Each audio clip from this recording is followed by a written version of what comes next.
बच्चों ये जो सवाल है ये नवनीत कृति पत्रिका 3 में से लिया गया सवाल है और ये सवाल कुछ इस तरह से है कि एक टंकी को 2 नलों से पूरा भरने में 6 घंटे लगते हैं।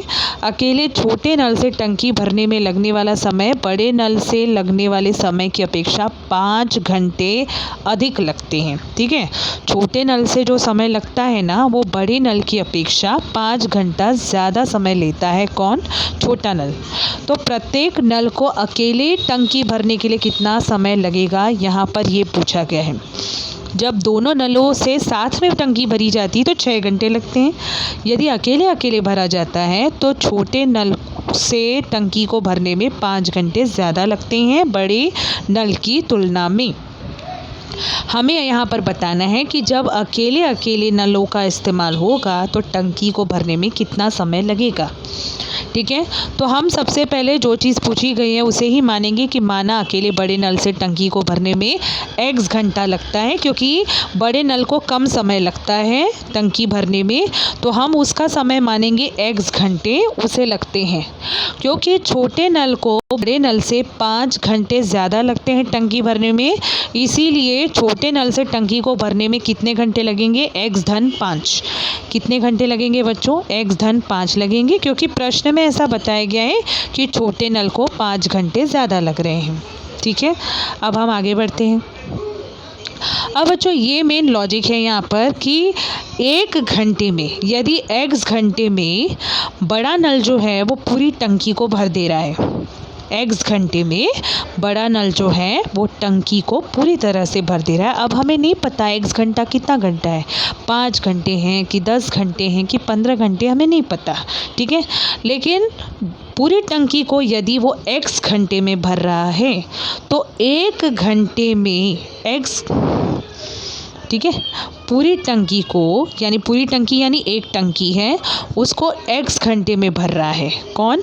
बड़ा नल। ठीक है, तो हम ये जानना चाहेंगे कि 1 घंटे में वो कितना भाग टंकी का भरेगा, क्योंकि एक पूरी टंकी यदि x घंटे में भर रही है तो 1 घंटे, ये घंटे हैं बच्चों, और ये जो है ना लेफ़्ट साइड में ये टंकी का भाग है, टंकी कितनी भर रही है। तो यहाँ पूरी टंकी कब भर रही है? जब x घंटे हो रहे हैं। तो हमें पता लगाना है कि 1 घंटे में कितनी टंकी भरेगी। तो ये कैसे पता लगाएंगे? 1 और 1 का गुणा करेंगे, 1 और 1 का गुणा करेंगे। हमें क्वेश्चन मार्क का अगर पता लगाना है तो क्वेश्चन मार्क का पता लगाने के लिए 1 और 1 का गुणा करेंगे और x से भाग देंगे, x से भाग देंगे। इसका मतलब 1 घंटे में बड़े नल से टंकी का कितना भाग भर रहा है? 1/x इतना भाग भर रहा है। समझ में आया बच्चों? फिर से मैं समझाती हूँ।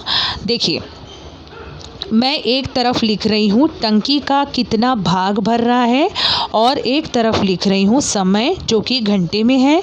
हमने माना कि पूरी टंकी को बड़े नल से भरने में कितना टाइम लग रहा है? x घंटे। हमने शुरू में ही उसे माना था x घंटे। अब हमें ये पता लगाना है कि यदि समय हमने कर लिया 1 घंटे तो टंकी का कितना भाग भरेगा। अब हमें इस क्वेश्चन मार्क के मान को अगर पता लगाना है तो 1 × 1/x इस तरह से ये चीज़ हल होगी, और यानी कि 1/x इतना भाग टंकी का 1 घंटे में बड़े नल से भरेगा। समझ में आई बात? तो ये लॉजिक है, यही छोटे नल पर भी ये लॉजिक लगता है, क्योंकि छोटा नल टंकी को भरने में कितना टाइम लगा रहा है? x धन 5, क्योंकि जब बड़े नल को हमने x घंटा माना था तो छोटा नल 5 घंटा ज़्यादा ले रहा है बड़े नल की अपेक्षा, इसलिए छोटे नल से टंकी को भरने में x धन 5 घंटे लगेंगे। और यदि हमने 1 घंटे के हिसाब से छोटे नल का कैलकुलेशन किया तो 1 घंटे में छोटे नल से टंकी का कितना भाग भरेगा? 1/x धन 5। जिस तरह से हमने इसको कैलकुलेट किया उसी तरह से ये भी कैलकुलेट किया जा सकता है। ठीक है, क्योंकि देखो छोटे नल को जब हम यूज़ कर रहे हैं तो पूरी टंकी का पूरा भाग अगर भरना है तो उसके लिए कितना टाइम लग रहा है? x धन 5 इतना समय लग रहा है। अब हमें पता लगाना है कि टंकी का कितना भाग भरेगा जब समय कितना हो, 1 घंटा हो। तो इसे पता लगाने के लिए क्रॉस मल्टीप्लिकेशन करके हमें हल करना है। तो हमें क्वेश्चन मार्क का मान मिलेगा, कितना भाग भरेगा टंकी का, 1/x-5 इतना भाग 1 घंटे में भरेगा। अब क्या है ना, प्रश्नानुसार अगर आप देखो तो दोनों नलों के जब दोनों नल एक साथ यूज़ हो रहे हैं तब टंकी को भरने में कितना समय लग रहा है, 6 घंटा लग रहा है। ठीक है, ऐसा प्रश्न में कहा जा रहा है कि जब दोनों नलों से टंकी को भरा जा रहा है तो टोटल समय जो लग रहा है वो 6 घंटे लग रहे हैं। इसीलिए अब हम 1 घंटे का हिसाब लगा चुके ना, उसी तरह से 6 घंटे के हिसाब से हम कैलकुलेट करेंगे कि टंकी का कितना भाग भरेगा 6 घंटे में। यदि 6 घंटा बड़ा नल यूज़ हो रहा है, यानी बड़े नल से टंकी भरी जा रही है, तो 6 घंटे में वो बड़ा नल जो है वो टंकी का कितना भाग भरेगा, 6/x, क्योंकि 1 घंटे में हमें बड़े नल की कैपेसिटी कितनी मिली, 1/x भाग वो भर रहा है, तो 6 घंटे में वो 6/x इतना भाग भरेगा। वैसे ही 6 घंटे में छोटा नल जो है, क्योंकि 1 घंटे में छोटा नल भर रहा है 1/x-5, तो 6 घंटे में छोटा वाला नल भरेगा 6/x-5। ठीक है, तो इस तरह से ये हुआ। अब 6 घंटे में दोनों नलों से पूर्ण टंकी भर रही है, ऐसा प्रश्न में कहा गया है। ये चीज़ है ना, हमें प्रश्न में बताई गई है कि जब दोनों नलों का एक साथ उपयोग किया जा रहा है टंकी भरने में तो 6 घंटे में पूरी टंकी भर रही है। 6 घंटे में बड़े नल को यूज़ करने से इतना भाग भर रहा है और छोटे नल को इस्तेमाल करने से इतना भाग भर रहा है।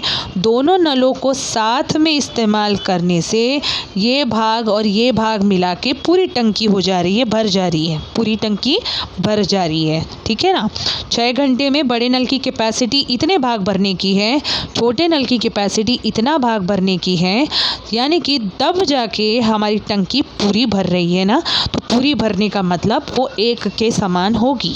अब इसको आपको बस तिर्यक गुणा करके कैलकुलेट करना है।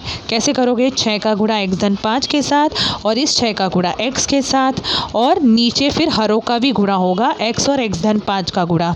तो वही यहाँ पर कैलकुलेट किया गया है। देखिए इस तरह से बराबर राइट हैंड साइड में 1 तो है ही। अब देखो कैसे किया है, 6 और x का गुणा करने पर क्या आता है, 6x आता है। धन है तो यहाँ पर बीच में धन है, 6×5 = 30 है, धन 6x है यहाँ पर क्योंकि यहाँ पर है। फिर x और x-5 का गुणा करोगे तो x² धन या x का वर्ग धन 5x ये आएगा, बराबर राइट हैंड साइड में वही है 1। अब क्या होगा बच्चों, x² धन जो 5x आपको दिख रहा है इसका पक्षांतरण करेंगे तो ये गुणे x² धन 5x हो जाएगा पक्षांतरण होने के बाद, और इसीलिए 1 के साथ जब इसका गुणा होगा तो आपको वही संख्या मिलेगी, x² धन 5x यही मिलेगा। लेफ्ट हैंड साइड में क्या बदलाव हुआ, 6x और 6x का टोटल हो गया जिसकी वजह से ये 12x आ गया। ठीक है ना, 12x धन 30 आ गया है। इसके बाद देखिए आगे क्या कर रहे हैं, आगे हम क्या करेंगे, सभी पदों को राइट हैंड साइड में पक्षांतरण कर रहे हैं।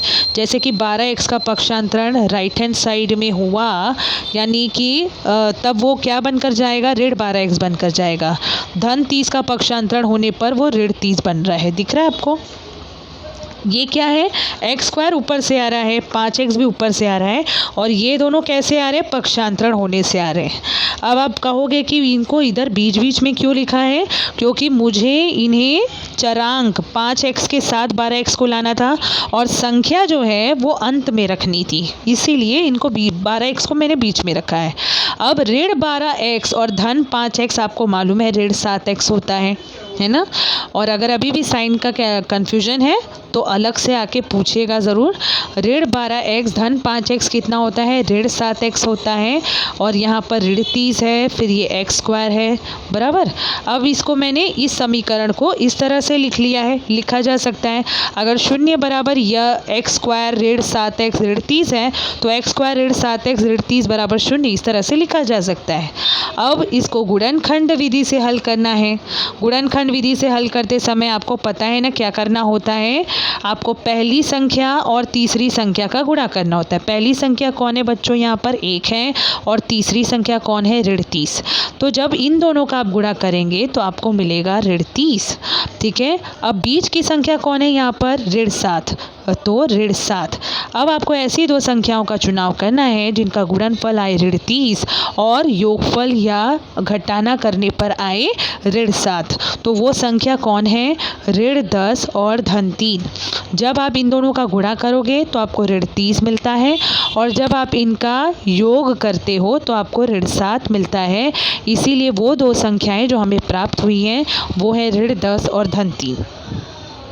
क्योंकि ये दो संख्या प्राप्त हुई तो ये मिड फैक्टर है, इसको हमने इन दो संख्याओं में बांटा, ऋण 10x और धन 3x में बांटा। बाकी संख्याएं सेम है, देखिए x स्क्वायर सेम है, ऋण 30 सेम है, बराबर 0 भी सेम है। अब अगला कदम क्या होता है बच्चों, हम पेयरिंग करते हैं, यानी यहाँ कपलिंग करते हैं। कपलिंग करने के बाद आपको x को कॉमन बाहर निकालना है।